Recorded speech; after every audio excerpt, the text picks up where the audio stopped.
sisig ko. Kakain na kami. Hindi kami nakain sa table. Dito kami sa counter. Here. Opo. What do you want? Yes, Pork enough? spoon? Or just only pork? Spoon. Spoon. Yeah. I'm gonna use pork spoon. Is this good or you want more? That one is enough for me. Thank you. Dahil ako nagluto, siya yung siya yung magbabasta ng pagkain namin. Dito kami sa counter. Sabi ng asawa ko. Ayan, may table naman pero much better dito.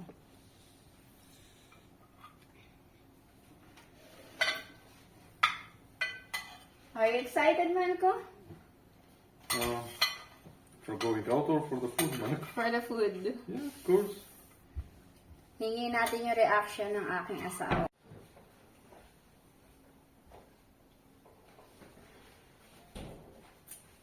Alright. Let's see. You want vinegar or soy sauce, Marco? No? You want, how about mayonnaise? You want the traditional? Mayonnaise. You want? No, it is fine. Okay. So yun na nga mga sisi ko.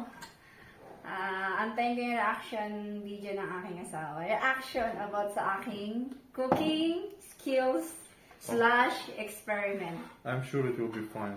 Okay. I ate it before, it was very good. Okay. Do you want soy sauce? No? Maybe later. No. Let's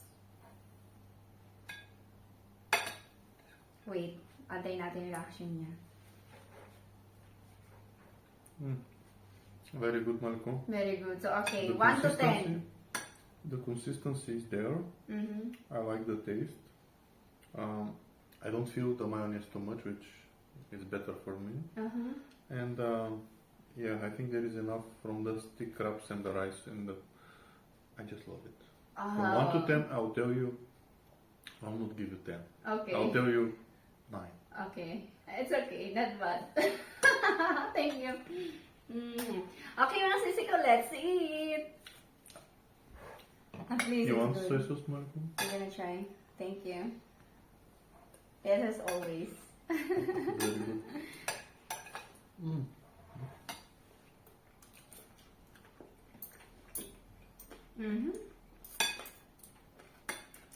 Always. Narinig yung mga sisi ko, crunchy. Da. See, Marco, it's good to be experiment, right?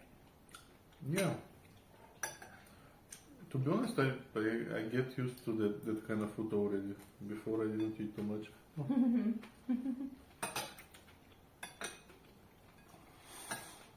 I was eating our Bulgarian style, you know, moussaka everywhere, things like that. Yeah. Not bad. Delighted in your shaking. Yeah. It's over my head. Because you're tall.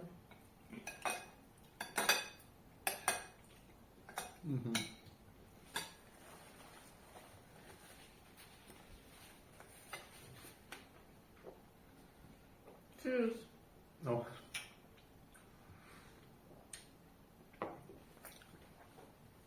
Matabis pala ito mga sisi ko. Carrots, apple, at saka saging. It's good to eat, Marco. Just not good to cook it. By the way, mga sisi ko, mas gusto kong kumain kaysa nagluto. Pero dahil yung asawa ko don't know how to cook, I don't have choice to cook.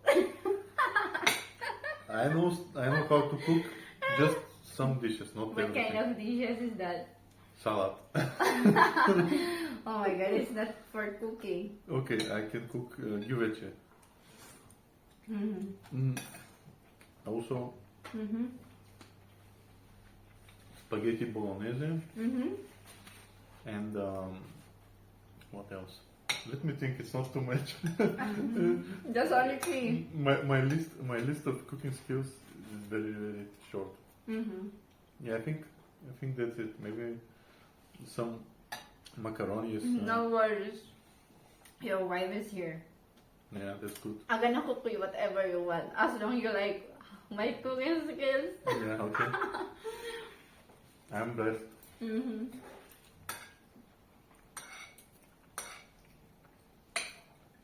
I like the chicken noodles. Mm-hmm.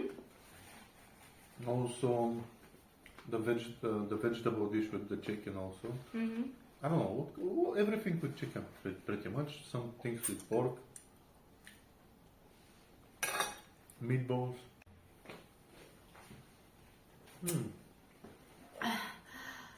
So yun na nga mga sisi ko. Nauna na akong matapos. Kayo rin ba, na-experience nyo once na nagluto kayo? Parang nawawalan kayo ng ganang kumain. Kasi every time na nagluluto ako, yung appetite ko nawawala. Sounds good. Yeah. I don't understand it, but sounds you have a good appetite. Wrong. I just sharing to our followers that my appetite losing when I cook. I understand that. I think it's something normal. I often heard it with the cooks when I was working at the hotel before. Like every guy who is like cooking like for 8 hours or 12 hours, it just doesn't have the same appetite. Yeah, that's true. It's not Long the time same. ago, I also remember that when I was work in Jollibee. Yeah, because I you also also work. experienced that. That's why mga sisi ko, kaya nangangayayat ako. Nagtrabaho din ako sa fast food chains sa Jollibee. Yung ano ko doon ay pantry. Yung pakiramdam ko pag nagbabasta ako ng mga pagkain. Feeling ko, lagi akong busog. Kaya nakawala yung appetite kong kumain. Kasi kaya ngayon, na-maintain ko yung aking kapayatan. Naku, kung alam nyo lang ang timbang ko dati, 74 kilo.